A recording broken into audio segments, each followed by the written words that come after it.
62 vjeçarja Agron Cani do të dalë para gjykatës me akuzën e ushtrimit të ndikimit të palishëm ndaj personave që ushtrojnë funksione publike. Megjithëse ngjarja po trajtohet si një skandal seksual, prokuroria nuk ka ngritur për të akuzuar deri tani ndonjë akuzë tjetër. Zyrtarisht mësoi se ditën e sotme, grupi i hetuesve të prokurorisë së Sarandës ka kërkuar vënien në dispozicion të pamjeve filmike që dokumentojnë skandalin për të përcaktuar nëse ka elementë të tjerë për të ngritur akuzë të re ndaj të akuzuarit, i cili në bazë të ligjit rrezikon dënimin nga gjop deri në 2 vjet burg.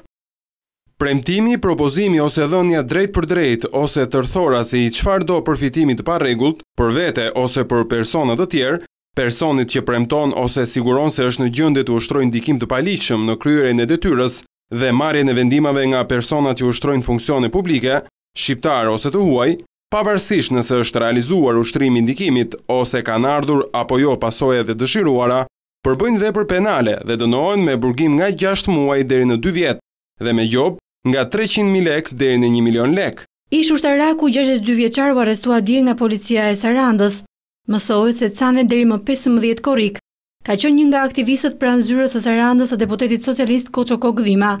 Denoncimin e ka bërë një grua sipas të cilës Cane i ka kërkuar marrëdhënie seksuale të bijes 14 vjeçare në këmbim të një favori për të zgjidhur një konflikt pune. Rreth një muaj më parë, gruaja ishte pushuar nga një ndërmarrje private në Sarandë dhe ishte drejtuar në zyrën e deputetit Koço Kokdhima për të kërkuar një ndërhyrje në mënyrë që ta rimerrnin në punë.